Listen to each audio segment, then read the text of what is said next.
ఉదయమున నీవు ఎవ్వరినీ కలుసుకొనక ముందు ప్రభువును కలుసుకో. నీవు ఎవ్వరినీ చూడకముందు ప్రభువును చూడు. నీవు ఎవ్వరితో మాట్లాడకముందు ప్రభువుతో మాట్లాడు.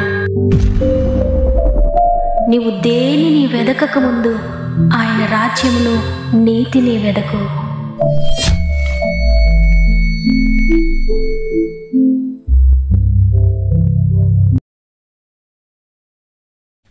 Praise the lord. ఈ ఉదయకాలమున గాడ్ ఫస్ట్ అనే వాగ్దాన కార్యక్రమానికి మిమ్మల్ందరినీ హృదయపూర్వకంగా మరొకసారి ఆహ్వానిస్తూ, ప్రభువును రక్షకుడైన యేసుక్రీస్తు వారి అతి శ్రేష్టమైన నామములో మీ అందరికీ నా యొక్క హృదయపూర్వకమైన శుభములు తెలియజేస్తూ, ప్రియమైన దేవుని బిడ్డలారా, మీరందరూ ఎలా ఉన్నారు? బాగున్నారు కదా? గతించిన దినాలలో కలవరము, ఒడిదుడుకులు మనల్ని ఆవరించినా కూడా దేవుడు మనల్ని బలపరిచి ఈరోజు ఈ విధంగా నిలువబెట్టారు. ఆయన కృపకు వందనాలు చెల్లిస్తూ ఉన్నాను. ఈ ఉదయాన్న మీరు కష్టంలో ఉన్న, కన్నీటిలో ఉన్న, హృదయం అంతా బాధతో నిండిపోయి ఉన్న, ఒక్కసారి దేవుని వైపు చూడండి. తల్లి మరిచిన, తండ్రి విడిచిన నిన్ను హత్తుకుంటాడో, నిన్ను ఎత్తుకుని నడిపిస్తాడో.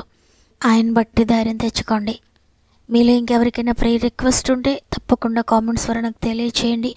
మీ అందరి ప్రార్థన విన్నపములను దేవుని చేతులు పెడుతున్నాను. ఆయన మీ సమస్యలతో డీల్ చేస్తున్నారు కాబట్టి భయపడకండి. ప్రార్థనలో పోరాడండి. చివరి ప్రార్థనలో తప్పక ఏకీభవించండి.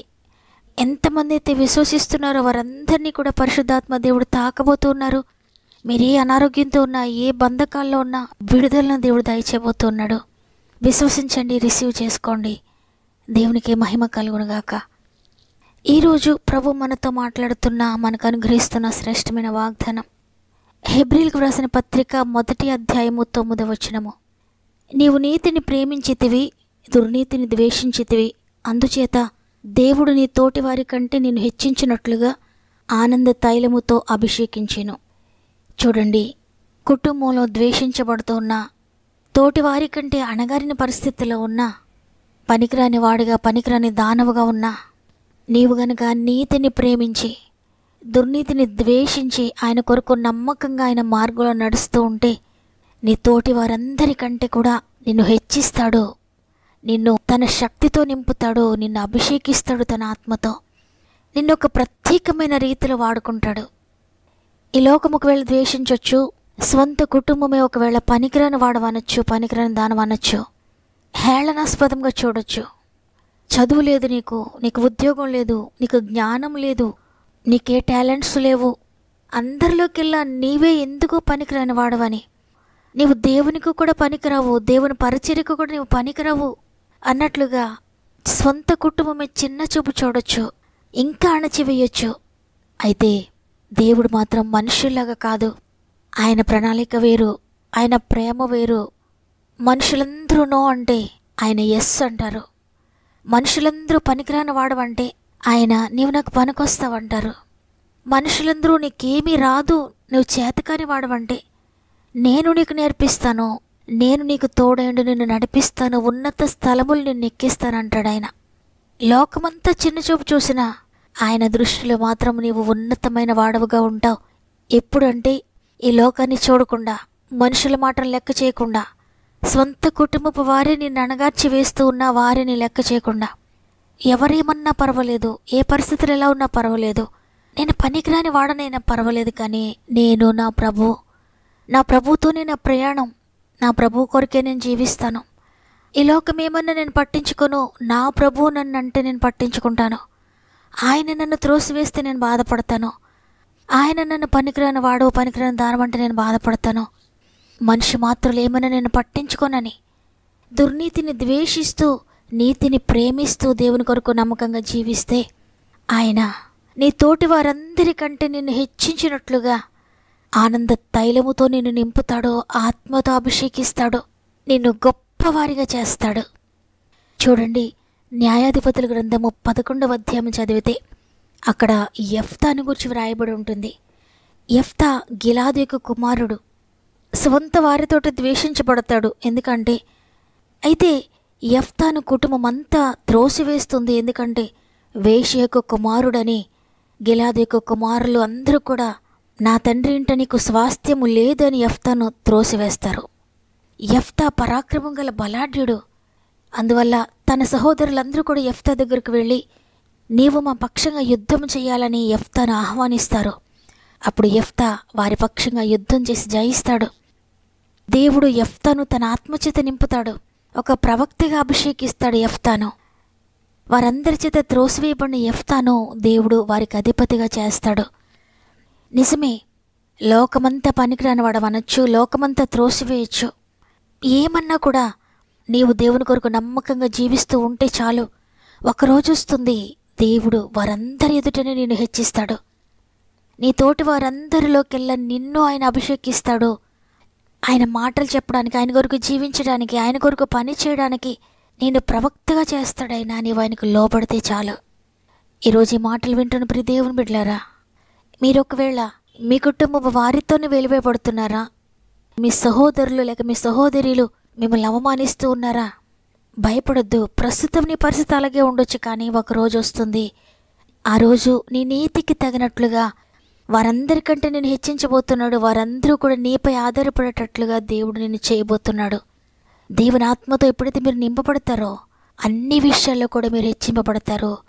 పరిశుద్ధాత్మ దేవుడు ప్రతి స్థలములో ప్రతి విషయంలో నీకు తోడుగా ఉండి నిన్ను నడిపిస్తాడు. అనేక మందిని నడిపించే నాయకునిగా నిన్ను చేస్తాడాయన.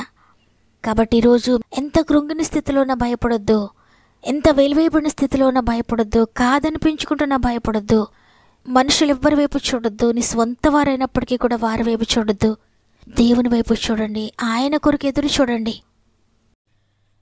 అల్లరి జీవితాన యెఫ్తాను చేరదీసి న్యాయాధిపతిగా నిలిపిన నజరేయుడా. అల్లరి జీవితాన యెఫ్తాను చేరదీసి న్యాయాధిపతిగా నిలిపిన నజరేయుడా. ఊపిరి నీవే పోయగా స్తుతించిన నీ రుణమే తీరునా. ఊపిరి నీవే పోయగా స్తుతించిన నీ రుణమే తీరునా. ఒదిగిపోతానయ్యా యేసయ్యా, ఒదిగిపోతానయ్యా. నా మీద నీవు చూపు ప్రేమకైనా కళ్ళు చెమ్మగిల్లేనయ్యా. ఎడారిలో వెలుతురులానే అడవిలోని పుష్పంలానే వ్యర్థమైన జీవితాన నేనుండగా, ఎడారిలో వెలుతురులానే అడవిలోని పుష్పములానే వ్యర్థమైన జీవితాన నేనుండగా. ఊపిరే నీవే పోయగా స్తుతించిన నీ రుణమే తీరునా. ఊపిరే నీవే పోయగా స్తుతించిన నీ రుణమే తీరునా. ఒదిగిపోతానయ్యా, ఒదిగిపోతానయ్యా. నా మీద నీవు చూపు ప్రేమకైనా కళ్ళు చెమ్మగిల్లేనయ్యా.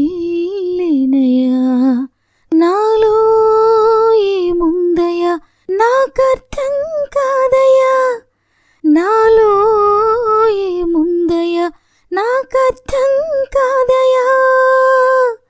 జీవితాంతం నీ కౌగిలిలో నేనయ్యా యేసయ్యా.